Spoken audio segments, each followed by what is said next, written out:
जय हिंद दोस्तों, स्वागत है आपका मेरे चैनल स्टडी विद निशा में।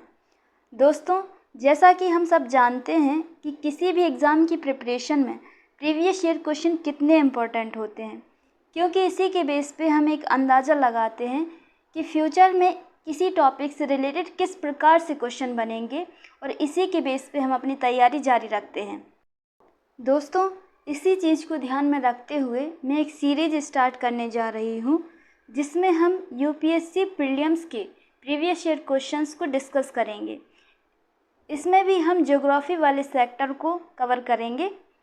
इसी क्रम में सबसे पहले हम यूपीएससी प्रीलिम्स 2024 में आए हुए ज्योग्राफी के क्वेश्चंस को एक एक करके डिस्कस करेंगे, साथ ही उनका बैकग्राउंड भी देखेंगे ताकि फ्यूचर में इनसे रिलेटेड कोई क्वेश्चन बने तो वो भी हम सॉल्व कर सकें। दोस्तों, यहाँ मैंने क्वेश्चन पेपर का सेट ए लिया है, जिसमें आज का हमारा जो पहला क्वेश्चन है वो है पृथ्वी के वायुमंडल से रिलेटेड। तो आइए आज का अपना पहला क्वेश्चन डिस्कस करते हैं। इस क्वेश्चन को डिस्कस करने से पहले हम कुछ बातें डिस्कस करते हैं कि किस प्रकार हम इस क्वेश्चन को देखेंगे और इससे रिलेटेड बैकग्राउंड देखेंगे। देखिए, सबसे पहले हम इस क्वेश्चन के की पॉइंट देखेंगे, फिर इस क्वेश्चन पर आएंगे। आइए इस क्वेश्चन का आंसर देखने से पहले हम कुछ बेसिक बातें जान लेते हैं, जैसे कि पार्थिव विकिरण क्या होती हैं, इसी के साथ आगामी यानी इनकमिंग सौर विकिरण क्या होती हैं, तथा वायुमंडल में कौन कौन सी ग्रीन हाउस गैसेज हैं, साथ ही दीर्घ तरंग विकिरण क्या होती हैं। सूर्य द्वारा उत्सर्जित प्रकाश तरंगों को सौर विकिरण कहते हैं। इसी के साथ इसके कुछ अन्य नाम भी हैं, जैसे कि सौर ऊर्जा, लघु तरंग इत्यादि।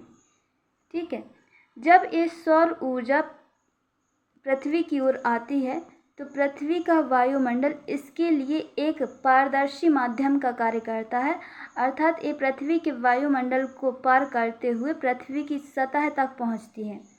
ठीक है, पृथ्वी द्वारा अवशोषित सौर ऊर्जा की मात्रा को सूर्यताप कहते हैं, लेकिन इससे हमारा वायुमंडल प्रत्यक्ष रूप से गर्म नहीं होता, यानी कि जो तापमान हम पृथ्वी की सतह पर महसूस करते हैं वो डायरेक्टली सूर्य से आने वाली प्रकाश तरंगों से गर्म नहीं होता। तो फिर हमारा वायुमंडल गर्म कैसे होता है, आइए देखते हैं। देखिए, जब भी सूर्य का प्रकाश पृथ्वी पर आपतित होगा तो उसके कुछ समय पश्चात यानी कि 1-2 घंटे बाद पृथ्वी अवशोषित सौर ऊर्जा के बराबर ही ऊर्जा दीर्घ तरंग के रूप में उत्सर्जित करती है, जिसको कहते हैं पार्थिव विकिरण। इन पार्थिव विकिरण के लिए जो हमारा वायुमंडल है वो एक अपारदर्शी माध्यम का कार्य करता है, यानी कि जो पार्थिव विकिरण उत्सर्जित होती हैं वो पृथ्वी के वायुमंडल में उपस्थित ग्रीन हाउस गैसों द्वारा अवशोषित की जाती हैं। इसी प्रक्रिया से हमारा वायुमंडल गर्म होता है और यही तापमान हम पृथ्वी पर प्रत्यक्ष रूप से महसूस कर पाते हैं। आइए अब पृथ्वी के वायुमंडल में पाई जाने वाली कुछ इम्पोर्टेंट ग्रीन हाउस गैसों को देखते हैं, जैसे कि methane, nitrous oxide, carbon dioxide, ozone, chlorofluorocarbon, carbon monoxide, sulphur dioxide. ये कुछ इम्पोर्टेंट ग्रीन हाउस गैसें हैं जो कि पार्थिव विकिरण को अवशोषित करके हमारे वायुमंडल को गर्म रखती हैं। आइए अब क्वेश्चन पर लौटते हैं और क्वेश्चन का आंसर देखते हैं कि क्या होगा। देखिए, जैसा कि कथन 1 में बोला गया है कि पार्थिव विकिरण की तुलना में आगामी यानी इनकमिंग सौर विकिरण से वायुमंडल अधिक गर्म हो जाता है।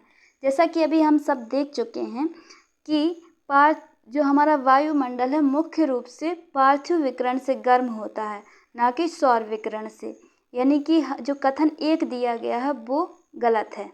ठीक है, अब कथन 2, वायुमंडल में कार्बन डाइऑक्साइड और अन्य ग्रीन हाउस गैसें दीर्घ तरंग विकिरण के अच्छे अवशोषक हैं।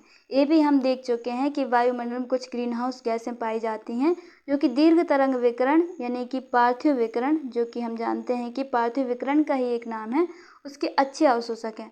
तो हम ये टॉपिक भी देख चुके हैं, यानी कि ए स्टेटमेंट सही है।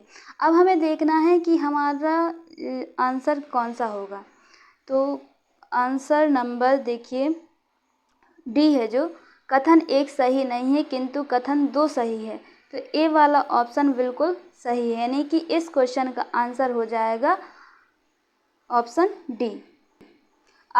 तो ये था आज का हमारा डिस्कशन, जिसमें हमने एक क्वेश्चन के साथ साथ एक कॉन्सेप्ट भी सीखा तथा उसका बैकग्राउंड भी देखा।